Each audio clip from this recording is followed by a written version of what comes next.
Savitrila, Book 1, The Book of Beginnings, Canto 3, The Yoga of the King, The Yoga of the Soul's Release. பார்த்து கொண்டிருக்கின்றோம். Last செஷன்ல கடைசியாக நாம் பார்த்த வரிகளை சற்று பார்த்துவிட்டு மேற்கொண்டு செல்லலாம். Page 30, 306 to 309. The kings of evil and the kings of good, appellants at the reason's judgment seat, proclaim the gospel of their opposites, and all believed themselves spokesmen of God. Sri Aurobindo இங்கே எதை குறிப்பிடுகின்றார் என்றால், இங்க அசுபதியை குறிப்பிடுகின்றார் என்றாலும் கூட ஒரு உயர் உலகங்களுக்கு, அவருடைய உணர்வு நிலையில் உயர் உலகங்களை அவர் பிரவேசிக்கும் பொழுது எத்தகைய விஷயங்களை அவர் காண்கின்றார். புவி வாழ்வில் இருக்கிற வரைக்கும், இந்த புவி சார்ந்த உணர்வு நிலையில் இருக்கிற வரைக்கும் நாம் புலன்களின் அடிப்படையில் காணக்கூடிய காட்சிகளைத்தான் காண முடியும். எல்லாமே ஸ்தூல அமைப்பினால், நம்முடைய ஐம்புலன்களினால் அறியப்படக்கூடிய விஷயங்களைத்தான் நாம் உணர முடியும். அதே சமயம் உணர்வு நிலையில் நாம் மேல் உயர்ந்து செல்லும் பொழுது நம்மளுடைய ஆன்மன் உடல், மனம், வாழ்வு இவைகளிலிருந்து விடுபட்டு ஒரு உயர்வான நிலையை, உயர்வான தளங்களை எட்டும் பொழுது எத்தகைய அனுபவங்களை ஒருவர் அந்த யோகி பெறுகின்றார். அசுபதிக்கு என்னென்ன அனுபவங்கள் ஏற்படுகின்றது அந்த மேல் உலகங்கள்ல பார்த்தோம் அப்படின்னா, the kings of evil and the kings of good, தீமையினுடைய அந்த தீமையை எவையெல்லாம் ஆட்சி புரிகின்றனவோ, தீமையினுடைய ஆட்சியாளர்கள், நன்மையினுடைய ஆட்சியாளர்கள், இவர்கள் எல்லாம் அந்த மனிதன், அந்த அறிவு என்கின்ற ஒரு நடுவரின் முன்னால் இவை தம் நியாயங்களை இவைகள் வெளிப்படுத்துகின்றன. எல்லாமே தங்களுக்கு எதிராக இருக்கக்கூடிய தரப்பினரினுடைய தன்மைகளையும் தங்களுடைய நியாயங்களையும் அந்த அறிவு என்கின்ற ஒரு நடுவரின் இருக்கையின் முன்னால் வெளிப்படுத்துகின்றன, பிரகடனப்படுத்துகின்றன. தீமையினுடைய ஒரு அமைப்புகளை ஆளுபவர்களாக இருக்கட்டும், நன்மையை ஆளுபவர்களாக இருக்கட்டும், இவர்கள் இரண்டுமே எவ்வாறு தங்களை பாவிக்கின்றார்கள் என்றால், இவர்கள்தான் கடவுளினுடைய தூதுவர்கள் என்பது போன்று அவர்கள் தன்மை பாவிக்கின்றார்கள். இந்த கருத்தை பார்த்தோம். அப்புறம் இதெல்லாம் அசுபதிக்கு இந்த அனுபவங்களை உணர்கின்றார். The gods of light and the titans of the dark battled for his soul as for a costly price. எப்பொழுதுமே பார்த்தோம் அப்படின்னா, மனிதனுடைய ஆன்மன் போர்க்களமாக இருக்கின்றது என்று பகவான் ஸ்ரீ அரவிந்தர் விவரிக்கின்றார். மனிதனுடைய ஆன்மா போர்க்களமாக இருக்கின்றது என்பதை பகவான் தி சீக்ரெட் ஆஃப் வேதா அதில் குறிப்பிடுகின்றார். எந்த இரண்டு கட்சிகளினுடைய போர்க்களமாக இருக்கின்றது என்றால், ஒரு பக்கம் அந்த ஒளி, அதனுடைய சக்திகள், ஒளியினுடைய சக்திகள், காட்ஸ் ஆஃப் லைட். மறுபக்கம் இருளினுடைய அசுரர்கள், இருள் சக்திகள், டைட்டன்ஸ் ஆஃப் த டார்க். இவை இரண்டும் போரிடும் களமாகத்தான் ஒரு மனிதனுடைய ஆன்மன் இருக்கின்றது. ஒவ்வொரு மனிதனையும் எடுத்துக்கொண்டால் எப்பொழுதுமே பார்த்தோம் அப்படின்னா நமக்குள்ள கான்ஃப்ளிக்ட் இருந்துகிட்டே இருக்கும். இந்த கான்ஃப்ளிக்ட் சரியா தப்பா சரியா தப்பா அப்படிங்கிற இந்த சாய்ஸ், இந்த கான்ஃப்ளிக்ட் மனிதனுக்குள்ள இருந்துகிட்டே இருக்கும். இது ரெண்டும் ஒரு பக்கம் வந்து அந்த ஒளி சார்ந்த ஒரு அம்சமாக இருக்கும். மறுபக்கம் பார்த்தோம் அப்படின்னா இருளை சார்ந்த அம்சமாக இருக்கும். இவை இரண்டுக்கும் இடையில் நடக்கக்கூடிய ஒரு போர்க்களமாகத்தான் மனிதனுடைய ஆன்மன் இருக்கின்றது. மனிதனுடைய ஆன்மனை தன் வசம் வைத்துக் கொள்ள இவை எத்தனிக்கின்றன. ஏனென்றால் மனிதனுடைய ஆன்மன் வந்து மிகவும் ஒரு அரிதானது. அசுபதியை பார்க்கின்றார். எவ்வாறு இந்த இரண்டு தரப்பினரும் தம்முடைய ஆன்மனுக்காக போராடுகின்றன என்பதை பார்க்கின்றார். இந்த வரிகள் தான் நம்ம கடைசியாக பார்த்தோம். த காட்ஸ் ஆஃப் லைட், அதாவது page 30, lines 310 to 311. The gods of light and titans of the dark battled for his soul as for a costly price என்று பார்த்தோம். அடுத்த வரிகள் வந்து இந்த செஷன்ல பார்க்க போகின்ற வரிகளை பார்ப்போம். பேஜ் 30, வரிகள் 312 to 314.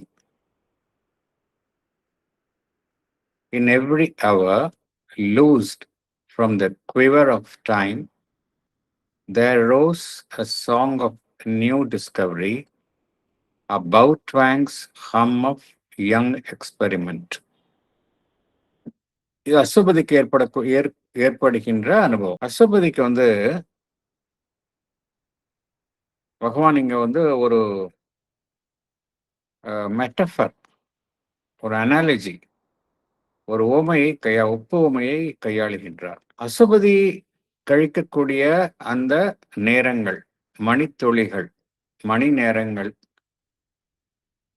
எல்லாம் எப்படி தங்களை வெளிப்படுத்திக் கொள்கின்றன என்றால்,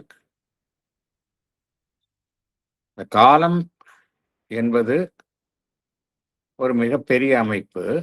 அந்த காலத்திலிருந்து ஒவ்வொரு மணி நேரமும் அம்பு போன்று வெளிப்படுகின்றன. In every hour loosed from the quiver of time. குவிவர்னா என்ன அர்த்தம் அப்படின்னா, இப்போ அம்பு எய்துறவங்க வந்து கையில வந்து வில் வச்சிருப்பாங்க. அம்புகளை வந்து ஒரு ஒரு ஒரு கேஸ் மாதிரி இருக்கும். ஒரு கேஸ் மாதிரி அது உள்ளதான் அந்த அம்புகளை எல்லாம் வச்சிருப்பாங்க. அது முதுகுல தொங்க போட்டிருப்பாங்க. அதுக்கு பேர் தான் குவிவர் அப்படிங்கிறது பேர். அம்புகளினுடைய ஒரு அம்புகளை தாங்கி இருக்கும் ஒரு உரை, அதுதான் குவிவர்.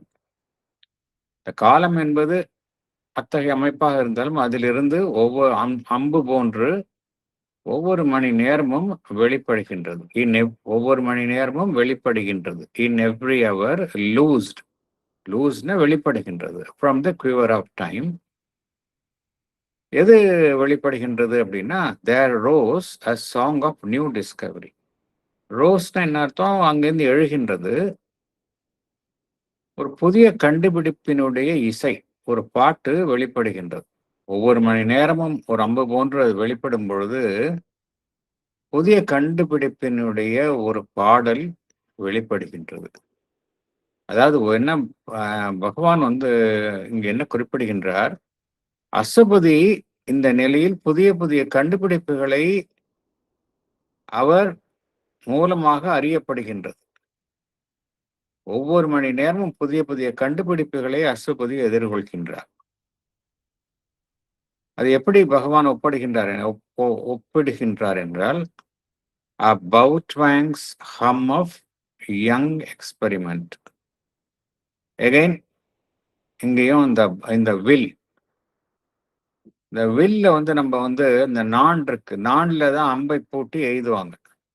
இந்த நாணை வந்து அப்படியே எடுத்து விட்டா அது ஒரு ஓசை வரும்.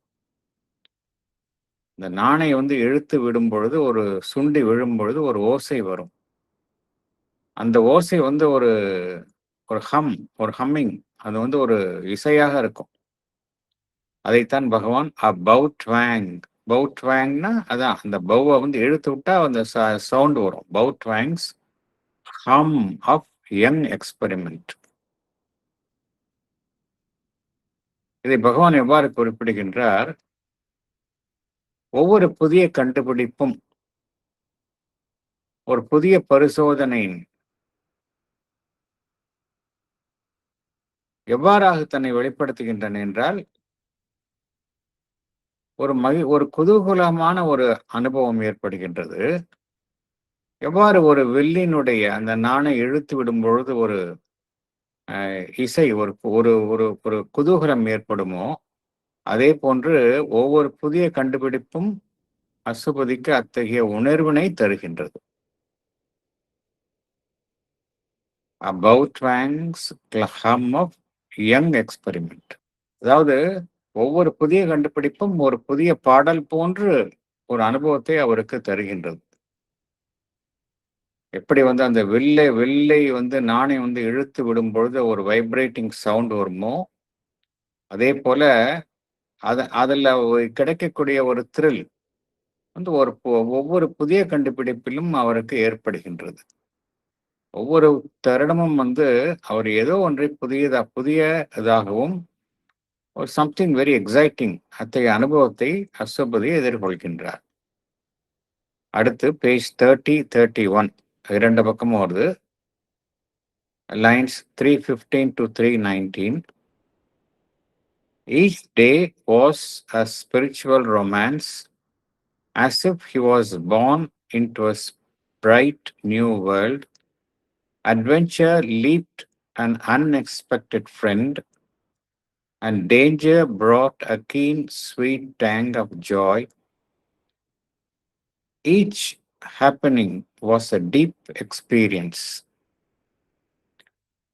அசுபதிக்கு மேலும் எத்தகைய அனுபவங்கள் ஏற்படுகின்றது? எல்லாமே ஆன்மீக அனுபவங்கள் தான் அவருக்கு ஏற்படுகின்றது. Each day was a spiritual romance. அதாவது பகவான் இங்க மனிதர்களுக்கு ஏற்படும் ரொமான்ஸ் வந்து பார்த்தோம் அப்படின்னா சாதாரண நிலையில் ஏற்படக்கூடியது இல்லையா? மனிதர்களுக்கு ஏற்படக்கூடிய ரொமான்ஸ் என்பது இருபாலார்க்கிடையே ஏற்படக்கூடிய ஒரு ஒரு ஈர்ப்பு, ஒரு அனுபவம். அது மனிதர்களுக்குடைய ஏற்படக்கூடியது. ஆனால் அசுபதிக்கு ஏற்படக்கூடிய அந்த அனுபவம் எப்படி இருக்கின்றது என்றால், ஆன்மீக தளத்தில் ஏற்படக்கூடிய அந்த ரொமான்ஸ் ஒரு புதிய அனுபவம், மகிழ்ச்சியான அனுபவமாக இருக்கின்றது. ஒவ்வொரு அனுபவத்திலும் அவர் வந்து ஒரு நல்ல ஒரு புதிய ஒரு ஒரு குதூகலமான ஒரு அனுபவத்தை அவர் அடைகின்றார்.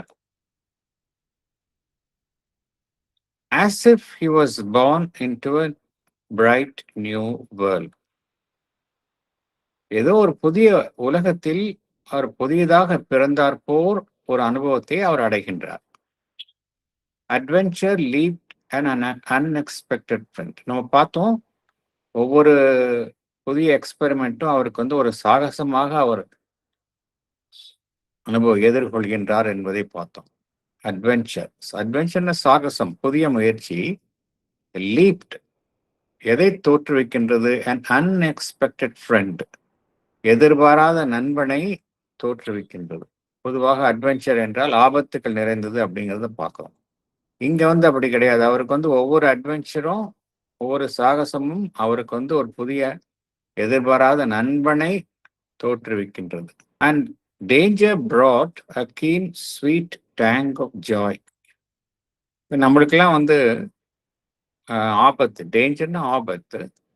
brought a keen, ஒரு கூர்மையான, ஸ்வீட் இனிப்பான, டேங்க்னா என்ன அர்த்தம்னா ஒரு ஒரு சுவை, புளிப்பான சுவை. இல்லை ஒரு இதை நம்ம சாப்பிட்டோம் அப்படின்னா இல்லை ஒரு லெமன் ட்ரிங்கை குடித்தோம் அப்படின்னா ஒரு விறுவிறுப்பான ஒரு சுவை இருக்கும், விறுவிறுப்பு. அந்த விறுவிறுப்பைத்தான் பகவான் டேங் அப்படிங்கிறார்.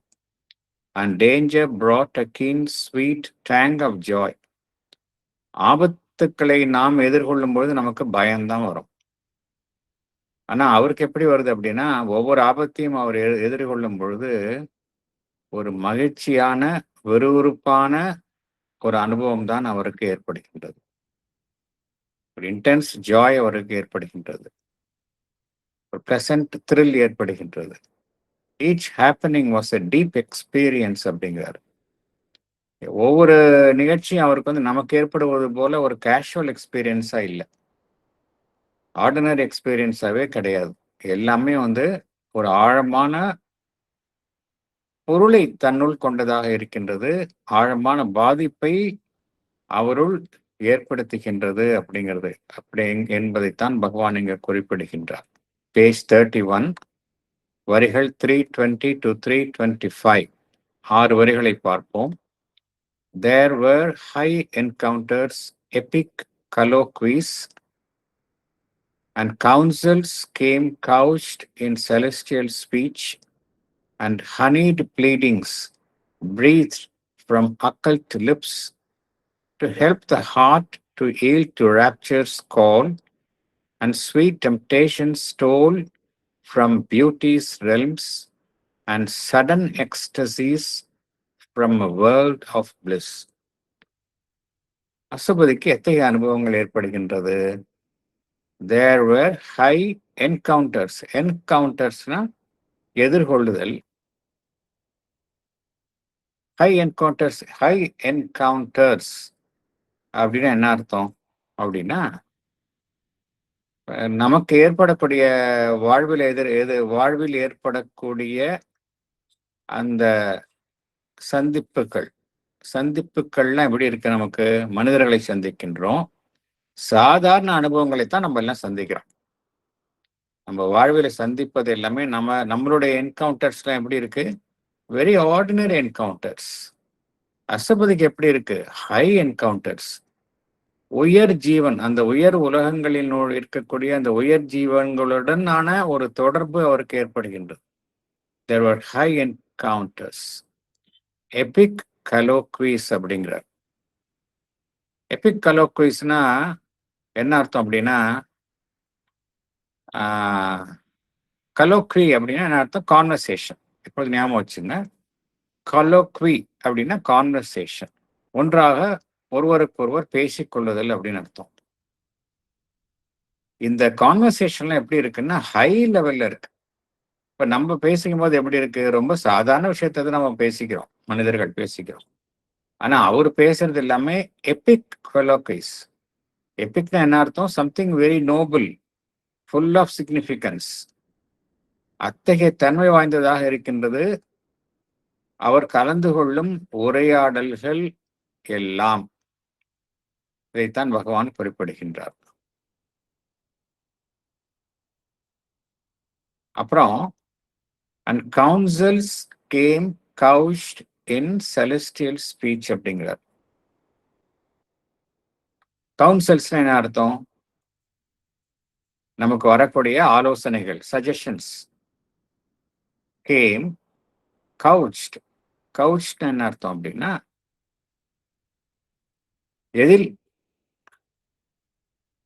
எதில் அமர்ந்து வருகின்றது. எதில் அமர்ந்து வருகின்றது என்றால் எல்லாமே வந்து செலஸ்டியல், உயர் உலகங்கள். ஸ்பீச், உயர் உலகங்களினுடைய அந்த வார்த்தைகள், அவைகளின் மூலமாகத்தான் அவருக்கு வரக்கூடிய ஆலோசனைகள் எல்லாமே உயர் உலகங்களில் இருந்து வருகின்றது என்று குறிப்பிடுகின்றார். கவுன்சில்ஸ்னா அட்வைஸ்.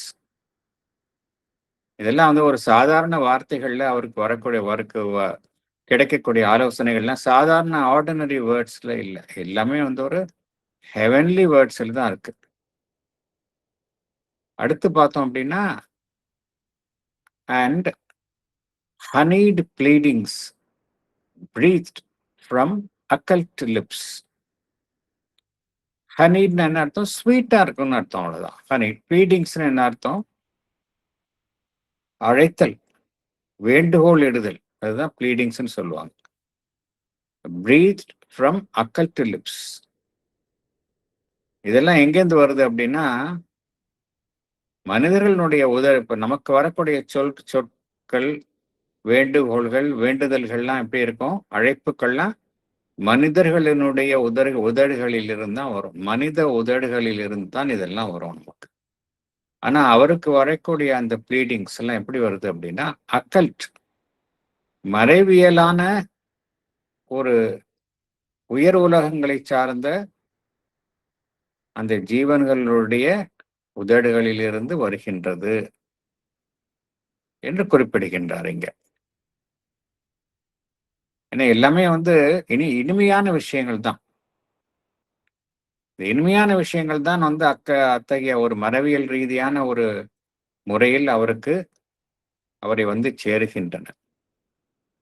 எதற்காக சேருகின்றன என்றால், to help the heart to yield to rapture's call. See, இந்த டு ஹெல்ப் த ஹார்ட்னா நான் ஒருவருடைய இதயத்தை இந்த இதயத்தை எதற்கு இணங்க செய்ய வேண்டும்? ஈல்டுனா இணங்குதல். எதற்கு?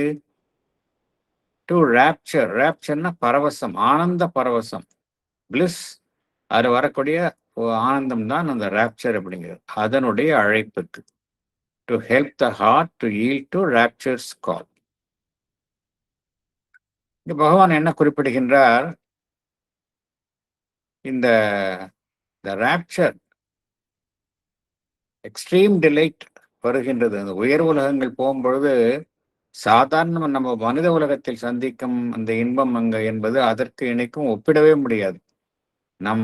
இந்த உலகத்துல சந்திக்கும் மகிழ்ச்சி எல்லாமே ரொம்ப ரொம்ப தற்காலிகமானது, நிலை இல்லாதது, டெம்பரரி, மொமெண்ட்ரி. ஆனால் அங்கு கிடைக்கக்கூடிய ஆனந்தம், அந்த பரவசம் என்பது மிகவும் ஆழமானது, டிவைன். அங்க எல்லாமே டிவைன் இறைத்தன்மையுடன் இருக்கின்றது. அதற்கு இணங்கும்படிதான் அந்த அழைப்பு வருகின்றது. டு ஹெல்ப், அவருடைய இதயத்தை இணங்கும்படி, அந்த பரவசத்திற்கு, ஆனந்த பரவசத்திற்கு இணங்கும்படி அந்த அழைப்பு வருகின்றது. To help the heart to yield to rapture's call and sweet temptations stole from beauty's realms. இனிமையான டெம்டேஷன் நம்மளுக்கு தெரியும். நம்மளை டெம்ப்ட் பண்றது, அப்படியே ஆசை வயப்படுத்துறது. ஸ்வீட் டெம்டேஷன்ஸ் எங்கிருந்து அந்த டெம்டேஷன்ஸ் தெரிவிக்கப்படுகின்றது அவருக்கு? Stole from beauty's realms. பியூட்டினா அந்த அழகு. எந்த உலகங்கள் அழகு உடையவையாக இருக்கின்றனவோ அவ்வுலகங்களிலிருந்து தெரிவிக்கப்பட்ட ஒரு இனிமையான இந்த டெம்டேஷன்ஸ், அதற்கு அவருடைய இதயத்தை இணங்கும்படி எல்லாமே அந்த அழைப்பு வருகின்றது. And honeyed pleadings breathe from occult lips. எதற்கு? To help the heart to yield to rapture's call. ஆனந்தத்தினுடைய பரவசத்தினுடைய அழைப்புக்கு இணங்கும்படியும். And sweet temptations stole from beauty's realms. அழகினுடைய சாம்ராஜ்யங்கள், அதிலிருந்து வரப்பட்ட அந்த இனிமையான அந்த டெம்டேஷன்ஸ், தூண்டுதல்களுக்கும் அவருடைய இதயத்தை இணங்கும்படி.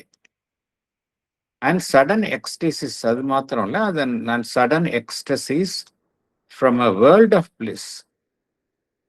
3 விஷயம் பார்க்கிறோம். ஒன்று, ராப்சர்ஸ் கால் அப்படிங்கிறத பார்க்கிறோம், பரவசத்தினுடைய அழைப்பு. அடுத்தது பியூட்டிஸ் ரெல்ம்ஸ், அழகினுடைய ராஜ்யங்கள், பியூட்டிஸ் ரெல்ம்ஸ், அங்கிருந்து வரக்கூடிய அந்த temptations.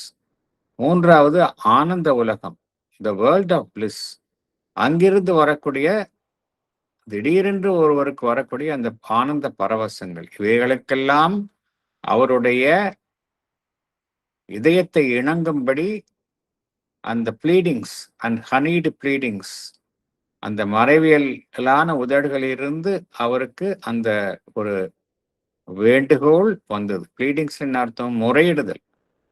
And honeyed pleadings breathe from occult lips to help the heart to yield to rapture's call and sweet temptations stole from beauty's realms and sudden ecstasies from a world of bliss என்று பகவான் அற்புதமாக அந்த இதை எவ்வளவு அழகாக வர்ணிக்கின்றார் அப்படிங்கிறத பார்க்கும்பொழுது ரொம்ப அற்புதமாக இருக்கின்றது. இந்த வரிகள்லாம் நமக்கு எல்லாமே ஆனந்தம், அழகு, இவை சம்பந்தப்பட்ட விஷயங்களைத்தான் இங்கு பகவான் குறிப்பிடுகின்றார்.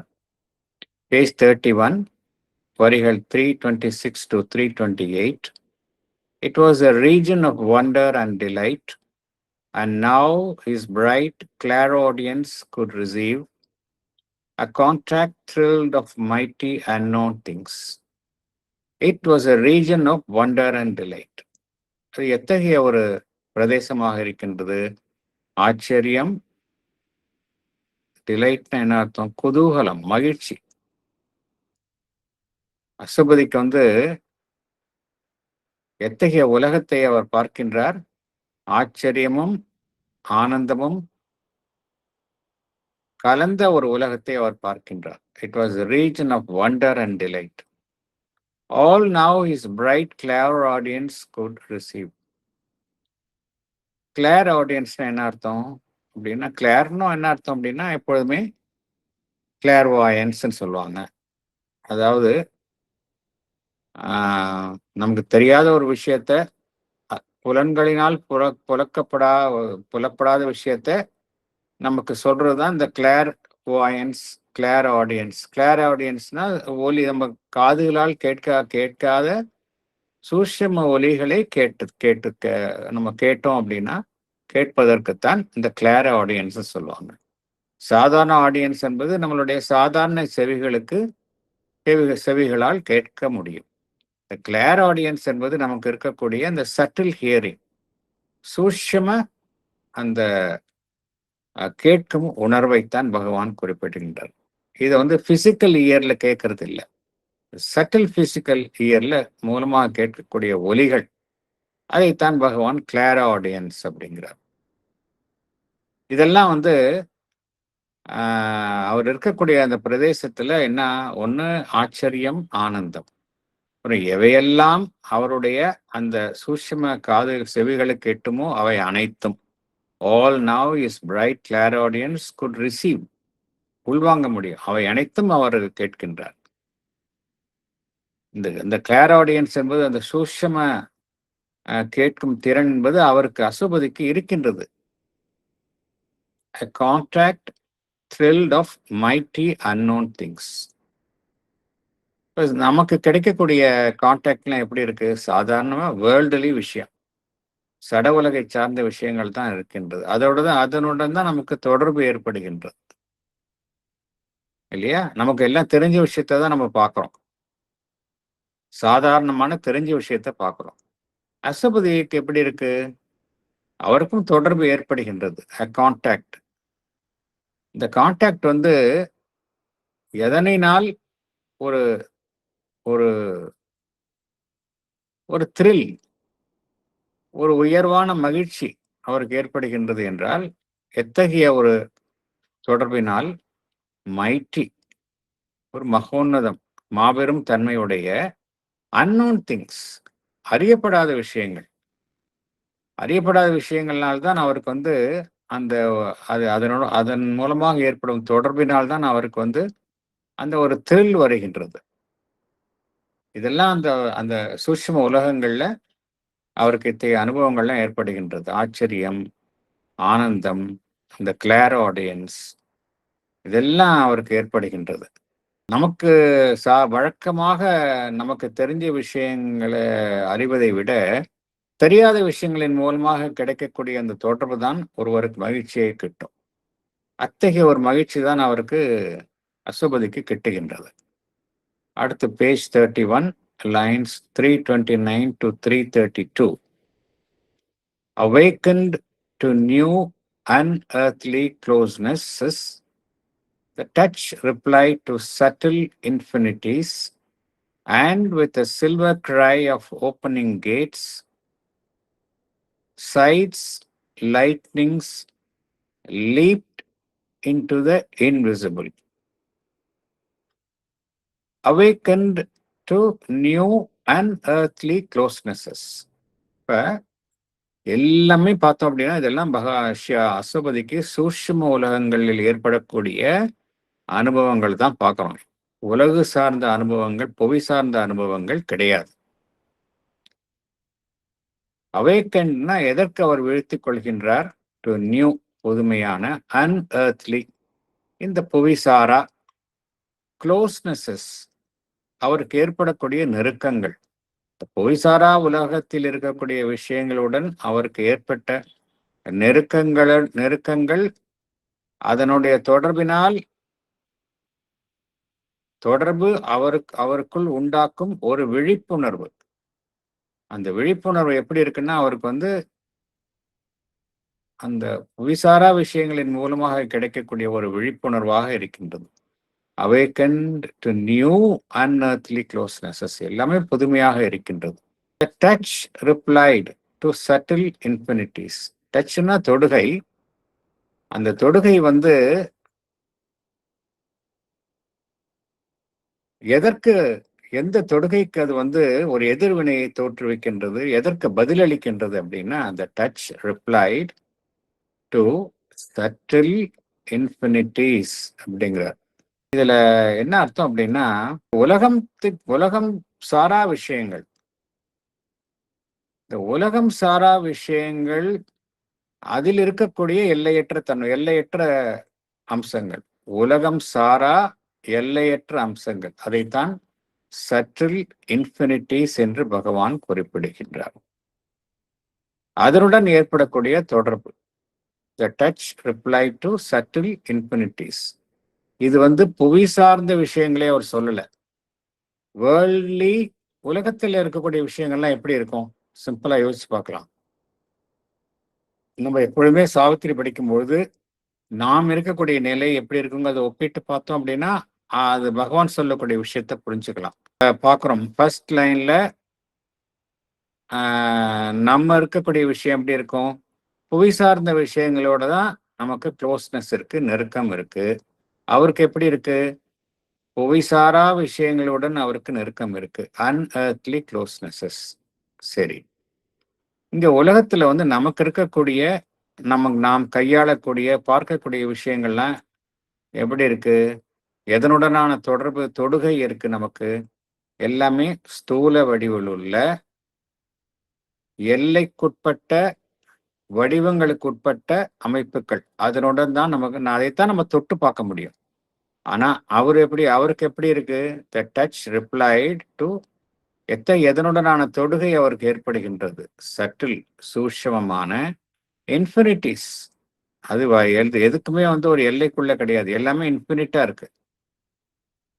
ஓகே, அடுத்தது, and with a silver cry of opening gates. Silver cry அப்படிங்கிறத பகவான் எவ்வாறு குறிப்பிடுகின்றார் என்றால், சில்வர்னா நமக்கு தெரியும் வெள்ளி, கிரை அப்படிங்கிறது ஒரு ஓசை, அப்படித்தான் பார்க்கணும் நம்ம. எதனால் எழுப்பப்படுகின்ற ஓசை அப்படின்னா, இந்த கதவுகளை திறக்கும் பொழுது ஓசை வருகின்றது. நம்ம கதவை திறந்தோம் அப்படின்னா நமக்கு ஒரு ஓசை வரும். மரத்தினாலான கதவு இருக்கு, அது திறந்தோம் அப்படின்னா ஒரு நாய்ஸ் வரும். ஆனா அங்க அவருக்கு எப்படி வருது அப்படின்னா, அந்த உயர் உலகங்கள் இருக்கிறதுனால அந்த ஓசையும் பார்த்தோம் அப்படின்னா ஒரு உயர்தரத்தை கொண்டதாக இருக்கின்றது. சில்வர் கிரை அப்படிங்கிறார். ஒரு வெள்ளியினாலான கதவை திறந்தா எப்படி இருக்கும், அந்த ஓசைக்கும் ஒரு மரத்திலான கதவை திறப்பதற்கும் வித்தியாசம் இருக்கு. உயர் உலகங்களை சார்ந்ததாக இருப்பதனால அதை சில்வர் கிரை அப்படிங்கிறார். அது உயர்தர, அதனுடைய தரத்தினுடைய உயர் தரத்தை குறிப்பிடுவதற்காக அந்த பகவான் இந்த சொற்றொடரை உபயோகிக்கின்றார், இந்த ஃப்ரேஸை யூஸ் பண்றார். A silver cry of opening gates. அங்க ஒரு கதவு திறக்கப்படுகின்றது. மேலுலகத்துல அவருக்கு ஒரு கதவுகள் திறக்கப்படுகின்றன. கதவுகள் திறக்கப்படுவதனால என்ன ஒரு அனுபவம் அவருக்கு கிட்டுகின்றது என்றால், sights, lightnings leaped into the invisible. பார்வை எப்படி நமக்கு கிடைக்கக்கூடிய நம் பார்வையினுடைய ஒரு மின்னல் வெளிச்சம் போன்ற ஒரு ஊடுருவல், நம் பார்வையினுடைய ஒரு மின்னல் வெளிச்சம் போன்ற ஊடுருவலைத்தான் பகவான் சைட்ஸ் லைட்னிங்ஸ் அப்படிங்கிறார். அது என்ன செய்கின்றது, பாய்ந்து செல்கின்றது. லீப்ட், எங்கு பாய்ந்து செல்கின்றது, இன்டு த இன்விசிபிள், காணா உலகங்களுக்குள்ள அவருடைய பார்வை செல்கின்றது. இப்போ இதை நம்ம நிலைமையிலும் பார்க்கலாம். நான் பார்ப்பது எல்லாம் எப்படி இருக்கு, எல்லாமே காணும் உலகங்கள் இல்லையா, விசிபிள் திங்ஸ் தான் நம்ம பார்க்குறோம். ஆனால் அவர் பார்க்கக்கூடிய எல்லாமே இன்விசிபிள், காணா உலகங்களுக்குள்ளதான் அவருடைய பார்வை வந்து மின்னல் வெளிச்சம் போல் பாய்கின்றது என்று பகவான் குறிப்பிடுகின்றார். இது எல்லாம் அசுபதிக்கு ஏற்படக்கூடிய அனுபவங்கள். இந்த கதவுகள் திறக்கும் பொழுது அவருடைய பார்வையினுடைய அந்த சக்தி வெளிப்படுகின்றது.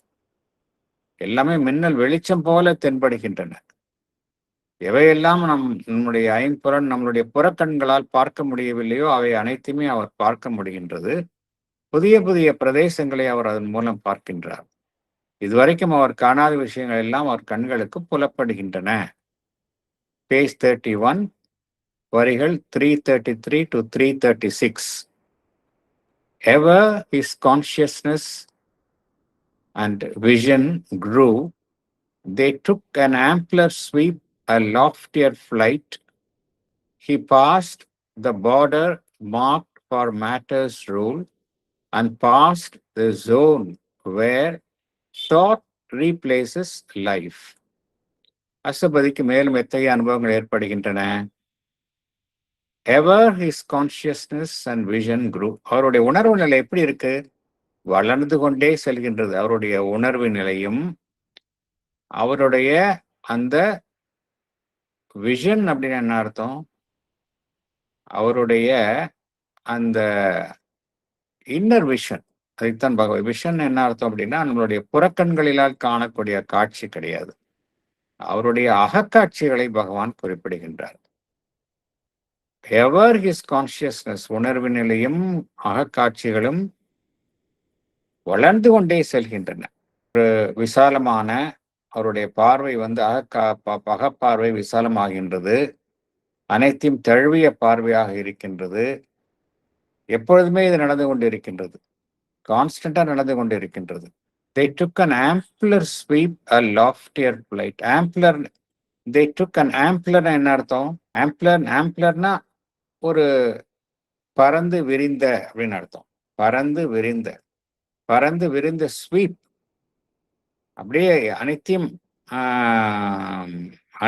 எடுத்து அனைத்தையும் தனக்குள் தனக்குள் அமைத்துக் கொள்ளுதல், அடக்கிக் கொள்ளுதல். They took an ampler sweep. எது? அவருடைய உணர்வு நிலையும் அந்த அகப்பார்வையில். They took an ampler sweep. ampler sweepனா அனைத்தையும் அது தழுவுகின்றது, எதையும் விட்டு வைக்கல. அப்புறம் இது வந்து கிடைநிலையில ஹாரிசான்டலா அப்படி இருக்கு. அப்புறம் உயர்வாகவும் இருக்கின்றது. a loftier flight. ஃபிளைட்னா என்ன அர்த்தம்? ஒரு பறந்து செல்லுதல். அது உயர்வானவும் அந்த உணர்வு நிலையில ரெண்டுமே நடக்கின்றது. அனைத்தையும் தழுவியும் இருக்கின்றது, அனைத்தையும் கடந்து உயர்நிலைக்கும் அது செல்கின்றது. அவருடைய consciousness and vision, a loftier flight அப்படிங்கிறார். பகவான் சொல்வது என்னவென்றால், he passed the border marked for matter's role. உலகத்தில் இந்த சட உலகை எடுத்துக்கொண்டாம் என்றால், சட உலகில் வந்து எது ஆட்சி புரிகின்றது என்றால் இந்த சடப்பொருள் தான். இந்த சடப்பொருள் வந்து பிசிக்கல் டொமைன் அப்படிம்பாங்க இல்லையா? Physical domain. இந்த பிசிக்கல் டொமைனுக்கு மேல பிசிக்கல் வேர்ல்டு வந்து கீழே இருக்கு. வேர்ல்டு ஸ்டேர் அப்படிங்கிறத சாவித்திரியில அந்த பார்த்தோம் அப்படின்னா பகவான் அப்படியே படிப்படியாக விளக்குகின்றார். நாம் இருக்கக்கூடியது இந்த பிசிக்கல் டொமைன் தான் இல்லையா? டொமைன் ஆஃப் மேட்டர், இங்கதான் இருக்கிறோம். இதுக்கு மேல என்ன இருக்கு அப்படின்னா சட்டில் பிசிக்கல் டொமைன் அப்படிம்பாங்க. சூட்சும நிலை, சூட்சும உலகம் தான் சட்டில் பிசிக்கல் வேர்ல்டு அப்படிங்கிறது. இந்த பிசிக்கல் வேர்ல்டுக்கும் சட்டில் பிசிக்கல் வேர்ல்டுக்கும் இடையில வந்து ஒரு எல்லை இருக்கு. அந்த எல்லையை அசுபதி கடந்து செல்கின்றார். He passed the border marked for matter's rule and passed the zone where thought replaces life. இப்போ சட உலகம் இருக்கின்றது, மேட்டர் இருக்கு. நம்ம சட உலகம் தான் வந்து கீழ்நிலையில இருப்பது. சட உலகிற்கு அடுத்த உலகம் பார்த்தோம் அப்படின்னா அது பிராணமய உலகம் இல்லையா? த லைஃப் வேர்ல்டு, அதைத்தான் நம்ம சட உலகிற்கு அடுத்த உலகம் லைஃப் வேர்ல்டு, பிராணமய உலகம் அப்படிம்போம். அதற்கும் அடுத்தது mental world. So matter, life and mind, இப்படிதான் அந்த அடுக்கு இருக்கு. ஸோ இது இந்த சட உலகை கடந்த அடுத்த இதுக்கு எங்க போக முடியும் நேச்சுரலா? அந்த வேர்ல்ட் ஆஃப் லைஃப், அதையும் கடந்து எங்க போக முடியும்? The world of mind. So இப்படிதான் போறார் அவர். He pass the border marked for matter's rule, சட உலகம், அண்ட் பாஸ் த ஜோன், அதை கடந்த அந்த அந்த தளத்தையும் அவர் அதற்கு அடுத்த அந்த தளத்தையும் அவர் கடந்து செல்கின்றார். அண்ட் பாஸ் த ஜோன், அந்த கடந்து செல்லும் பொழுது எந்த நிலையை அவர் அடைகின்றார் என்றால், அங்கு எண்ணம் வாழ்வு என்கின்ற நிலைக்கு பதிலாக அங்கு எண்ணம் என்கின்ற ஒரு அமைப்பு அங்கு செயல்படுகின்றது. And pass the zone where thought replaces life. So matter, life and thought, matter, mind and matter, life and mind. முதல்ல மேட்டர், அப்புறம் அங்கே அடுத்தது லைஃபுக்கு போறார், அப்புறம் அடுத்தது அந்த டொமைன் ஆஃப் மைண்டுக்கு போறார். இந்த thought replaces life. Thought replaces life அப்படிங்கிற இடத்துல தான் அது எதை குறிக்கின்றது என்றால் மனோ சாம்ராஜ்யத்தை குறிக்கின்றது. Kingdom of mind. அங்கு எண்ணங்கள் தான் எல்லாமே, எண்ணங்களினுடைய சாம்ராஜ்யம் தான் அது. குறியீடுகளினுடைய சாம்ராஜ்யமாகத்தான் இருக்கின்றது. எல்லாமே அங்க எல்லாமே இங்க சயின்ஸா தான் இருக்கும். இங்க ஸ்தூல வடிவங்களுடைய திடப்பொருட்களை பார்க்க முடியாது. திட வடிவங்களுடைய அமைப்புகளை நம்ம மெட்டீரியல் டொமைன் ஆஃப் மேட்டர்ல தான் பார்க்க முடியும். இந்த நிலையில் அவர் பார்க்க முடியாது. இந்த நிலை, இந்த தளத்திற்கு தான் அவர் செல்கின்றார். பேஜ் 31, வரிகள் 337 to 339. Out of this world of science suddenly he came into a silent self where world was not, and looked beyond into a nameless vast. அவருடைய அந்த பயணம், மேலுலகங்களில் அசுபதியினுடைய பயணத்தை பகவான் விளக்குகின்றார். முதல்ல matter of domain of matter, world of matter, அடுத்தது world of life, அடுத்தது world of mind. அங்கிருந்து என்ன நடக்கின்றது? Out of this world of science, world of science அப்படிங்கிறது தான் அந்த டொமைன் ஆஃப் மைண்ட். அங்கதான் எல்லாமே குறியீடுகளாக காணப்படுகின்றது. சயின்ஸ்னா எல்லாமே குறிகள். Out of this world of science, அங்கிருந்து எங்க வருகின்றார்? Suddenly he came. எங்கு வருகின்றார்? Into a silent self. அந்த நிச்சலனமான அந்த சுயம், அந்த செல்ஃப், அதனுடைய உலகிற்கு வருகின்றார். Into a silent self. இந்த சைலண்ட் செல்ஃப்ல எதுவுமே இருக்காது அங்க. Where world was not. நாம் காணக்கூடிய இந்த உலகம், எந்த உலகமே அங்க இருக்காது. எல்லாமே கம்ப்ளீட் வேகன்சி. ஒரு வேகன்சி தான் அங்க பார்க்க முடியும். ஒரு வெற்றிடத்தை தான் பார்க்க முடியும். Into a silent self where world was not. அங்கிருந்து எதை பார்க்கின்றார்? ஒரு எல்லையற்ற பிரதேசம், பெயரிடப்படாத ஒரு எல்லையற்ற பிரதேசத்தை அங்கிருந்து அவர் பார்க்கின்றார். And looked beyond into a nameless vast அப்படிங்கிறார்.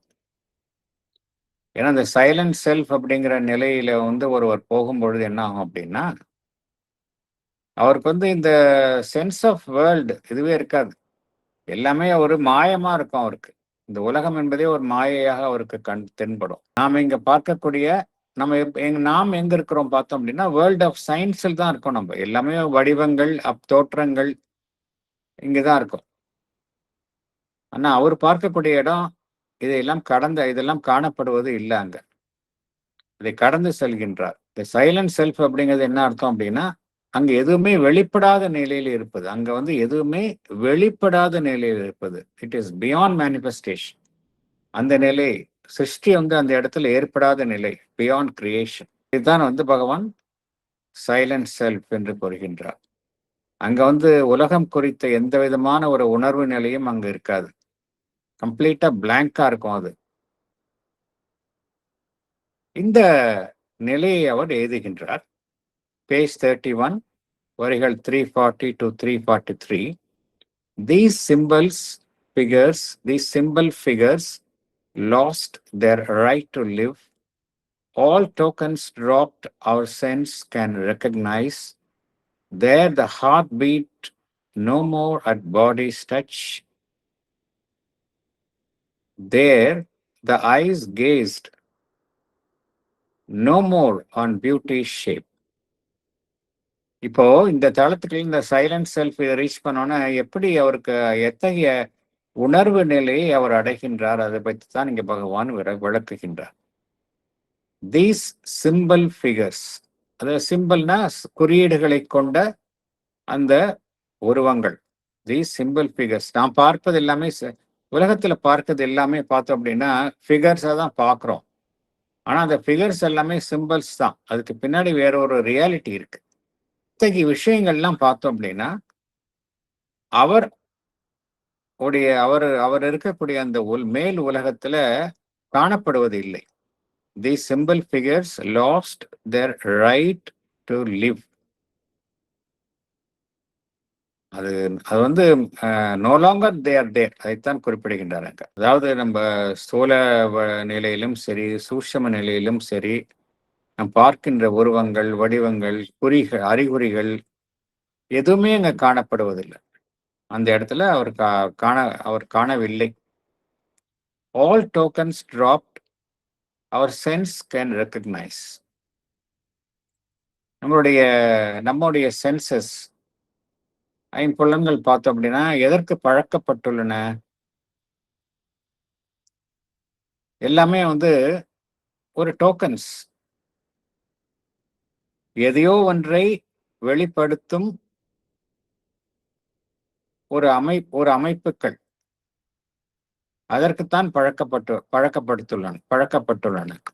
உதாரணம், எதை பகவான் இங்க டோக்கன்ஸ் அப்படின்னு சொல்றார் அப்படின்னா, நமக்கு ஏற்படும் உணர்ச்சிகள். ஃபார் எக்ஸாம்பிள், ஒரு கல்ல பார்க்குறோம்.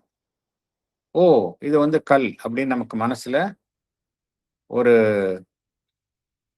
எண்ணெய் வித்து விழுகின்றது. ஒரு கண்ணாடியை பார்க்கின்றோம். ஓ, இது ஒரு கண்ணாடி. ஒரு பிளாஸ்டிக்கை பார்க்குறோம், இது ஒரு பிளாஸ்டிக். ஸோ இதெல்லாம் தான் டோக்கன்ஸ். ஒன்றை பார்த்தவுடன் நம்முடைய ஐம்புலன்கள் அது குறித்த ஒரு புரிதலை நமக்குள் ஏற்படுத்துகின்றன. இதுதான் டோக்கன்ஸ். இந்த டோக்கன்ஸ் மூலமா தான் நம்ம வெளி உலக விஷயங்களை நாம் அடையாளம் கண்டுகொள்கின்றோம். ஆனால் அஷ்டபதிக்கு பார்த்தோம் அப்படின்னா அவர் எத்தகைய தளத்தில் இருக்கின்றார்? எல்லாமே அறிகுறிகள் அற்ற அந்த தளத்தில் இருக்கின்றார். அங்கு அவருடைய ஐம்புலன்கள் அங்க வேலை செய்யல, கம்ப்ளீட்டா பிளாங்க் ஆயிடுது. எதுவுமே அங்க அவருக்கு அந்த நம்ம வழக்கமாக செயல்படும் சென்சஸ் எல்லாம் அங்கு வேலை செய்வது இல்லை. All tokens dropped, our senses can recognize. There the heart beat no more at body's touch. ரெண்டு விதமாக பொருள் புரிந்து கொள்ளலாம். ஒரு விதமாக பார்க்கணும் அப்படின்னா இன்டர்பிரிட்டேஷன்ஸ் எப்படி வேணாலும் கொடுக்கலாம். சாவித்திரியில ஒரு இன்டர்பிரிட்டேஷன் எப்படி கொடுக்கலாம் அப்படின்னா, நமக்கு இந்த இதயத்தை பகவான் இதயத்தை எப்பொழுதுமே தேர் த ஹார்ட் பீட் நோ, இதயம் அடித்துக் கொள்ளுதல், நோ மோர் அட் பாடி ஸ்டச் அப்படிங்கிறாரு. இதுக்கு ஒரு விதமாக எவ்வாறு புரிந்து கொள்ளலாம் என்றால், நம்ம இந்த சட உலகில், பிசிக்கல் வேர்ல்ட்ல நாம் நம்முடைய இதயம் இதயத்துல இதயம் வெளி உலக தொடர்புகளினால்